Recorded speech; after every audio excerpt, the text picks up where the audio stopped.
juga siapkan alat-alat untuk belajar, siapkan buku LKS dan alat-alat lain.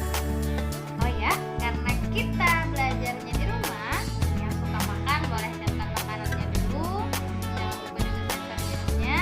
Yang suka rebahan boleh siapkan bantalnya dulu, kita boleh kok belajar sambil rebahan. Pokoknya asal kalian bisa belajar dengan benar. Oke? Nah, ayo kita siap-siap belajar dulu.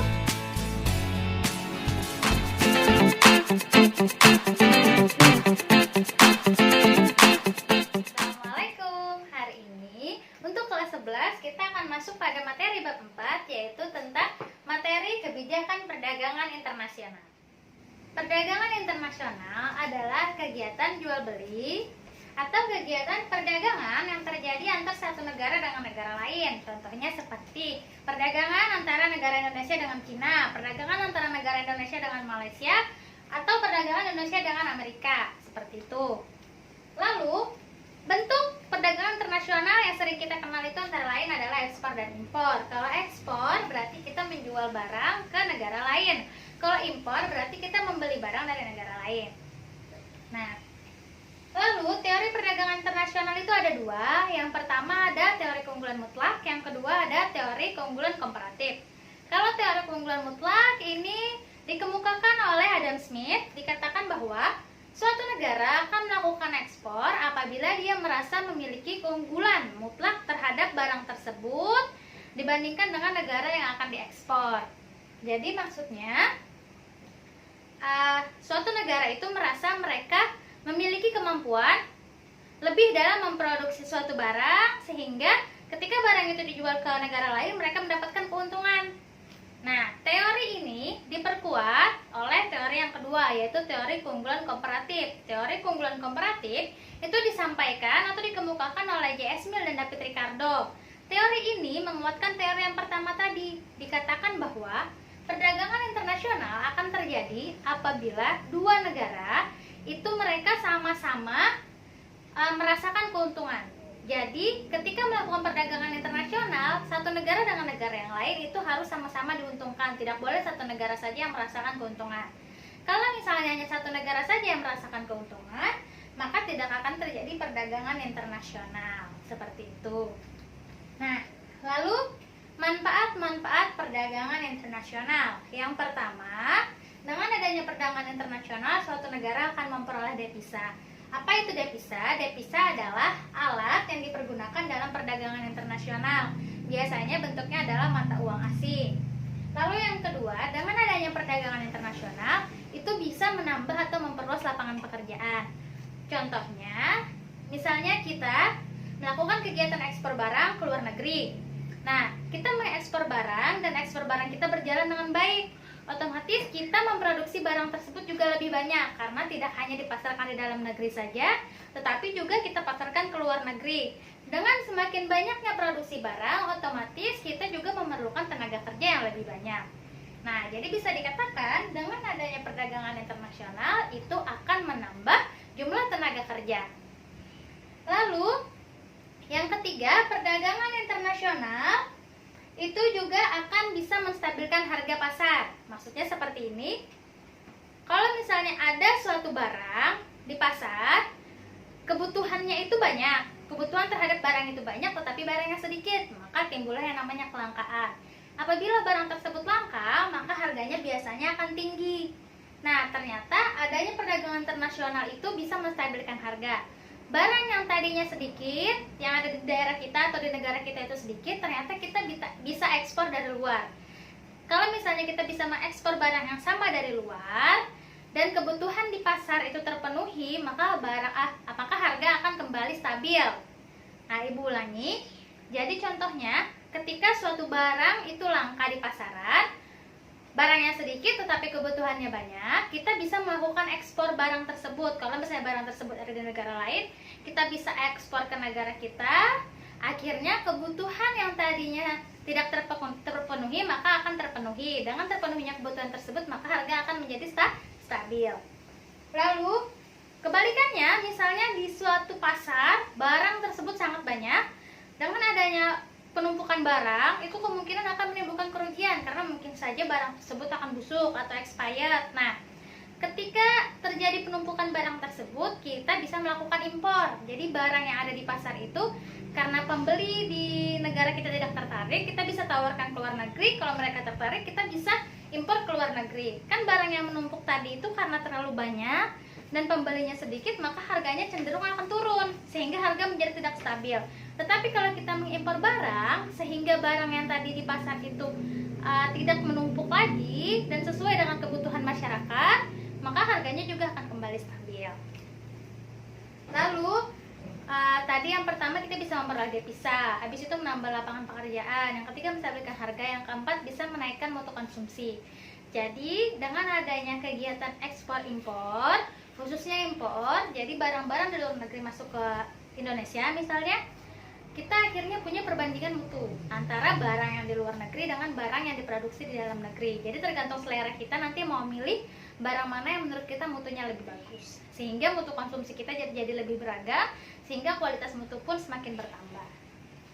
Lalu juga kita bisa lebih berkembang dalam hal teknologi, karena kan seperti yang kita ketahui, untuk kemampuan dalam negeri kita sendiri kalau dalam urusan teknologi itu masih agak sedikit tertinggal dibandingkan dengan negara-negara maju lainnya. Dengan adanya kegiatan ekspor impor atau dengan adanya perdagangan internasional, kita bisa menikmati barang-barang dengan teknologi tinggi. Selain itu juga kita mendapatkan edukasi tentang bagaimana penggunaan barang-barang tersebut. Otomatis pengetahuan kita terhadap teknologi juga akan semakin terbuka, juga akan semakin bertambah.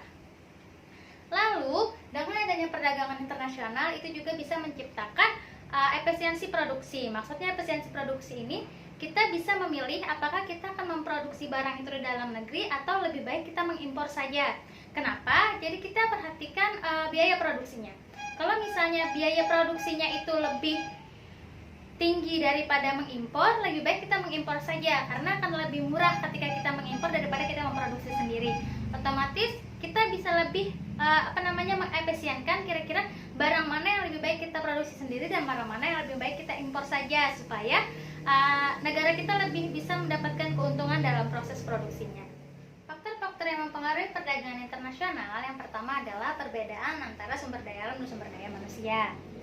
Nah, itu sudah jelas ya. Jadi apabila misalnya negara A mempunyai sumber daya alam, sedangkan negara B tidak mempunyai sumber daya alam tersebut, kalau mereka menginginkan, maka otomatis mereka harus melakukan perdagangan internasional.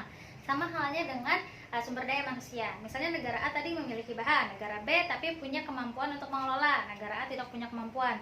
Maka nanti negara A akan mengirimkan bahan tersebut atau akan mengekspor barang tersebut ke negara B. Nanti negara B akan memproduksi barangnya, memproduksi barang dari barang yang mentah menjadi barang yang jadi. Barang yang sudah jadi nanti tidak menutup kemungkinan akan diekspor kembali kepada negara A, sehingga terjadi perputaran di sana. Terjadi kegiatan ekspor dan impor. Nah, dan harus diingat, perdagangan internasional itu akan terjadi apabila kedua negara merasa saling diuntungkan. Kalau mereka tidak merasa saling diuntungkan, maka perdagangan internasional tidak akan terjadi. Lalu yang kedua, faktor yang mempengaruhi itu adalah faktor teknologi. Nah, jadi bedanya kemampuan teknologi atau teknologi antara negara lain, satu negara dengan negara lain, otomatis akan mempengaruhi perbedaan produk. Nah, perbedaan produk nanti akan menyebabkan adanya perdagangan internasional. Lalu perbedaan biaya produksi. Perbedaan biaya produksi seperti yang sudah dikatakan tadi. Kalau misalnya suatu negara merasa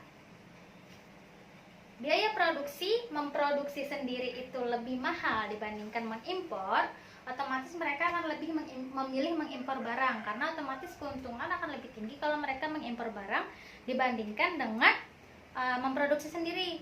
Seperti itu. Kalau memang memproduksi sendiri itu memerlukan biaya yang lebih tinggi atau lebih mahal, maka lebih baik kita mengimpor saja. Lalu tadi yang pertama ada perbedaan sumber daya alam, sumber daya manusia, lalu ada perbedaan teknologi, lalu ada perbedaan biaya produksi, lalu ada juga yang namanya untuk memperluas pasar.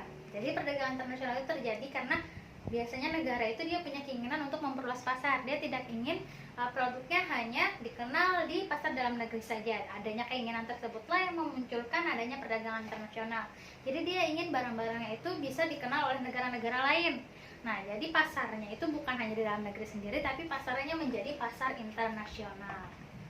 Lalu yang menyebabkan atau faktor yang mempengaruhi perdagangan adanya barang yang tidak bisa diproduksi di dalam negeri sendiri. Nah, atau kebutuhan akan sesuatu atau kebutuhan akan barang yang tidak bisa diproduksi di negara sendiri. Nah, karena kita tidak bisa memproduksi atau barang tersebut tidak ada di negara kita, sedangkan ada di luar negeri atau di negara lain, otomatis kita harus melakukan impor.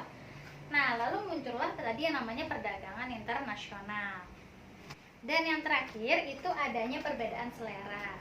Nah, dengan macam-macam perbedaan selera, otomatis kalau misalnya kita hanya mempergunakan produk-produk yang ada di dalam negeri, otomatis itu nanti kita akan merasakan bosan. Nah, selera kita masih itu aja dan sebagainya. Akhirnya kita menginginkan barang-barang yang baru, kita menginginkan barang-barang yang bervariasi. Lalu muncullah keinginan untuk mencoba barang-barang dari negara lain. Nah, lalu muncullah tadi yang namanya perdagangan internasional. Nah, secara garis besar bisa dikatakan bahwa perdagangan internasional itu adalah kegiatan perdagangan antara satu negara dengan negara lain dan harus saling menguntungkan antara satu negara dengan negara yang lain, karena perdagangan itu tidak akan terjadi kalau misalnya kedua belah pihak tidak merasa keuntungan. Nah, jadi sekian penjelasan Ibu tentang kebijakan perdagangan internasional. Kalau misalnya dalam penyampaian ada hal-hal yang merasa kalian kurang Ibu sampaikan, bisa kalian tambahkan, atau ada yang merasa kalian Ibu sampaikan kurang tepat, bisa kalian koreksi, karena kita sama-sama belajar. Kalau kalian ada pertanyaan, kalian bisa tulis pertanyaan kalian di kolom komentar, atau kalian boleh langsung CP Ibu lewat WA. Untuk tugas nanti akan Ibu tampilkan di deskripsi, nanti akan Ibu sampaikan kepada teman-teman kalian juga lewat WA.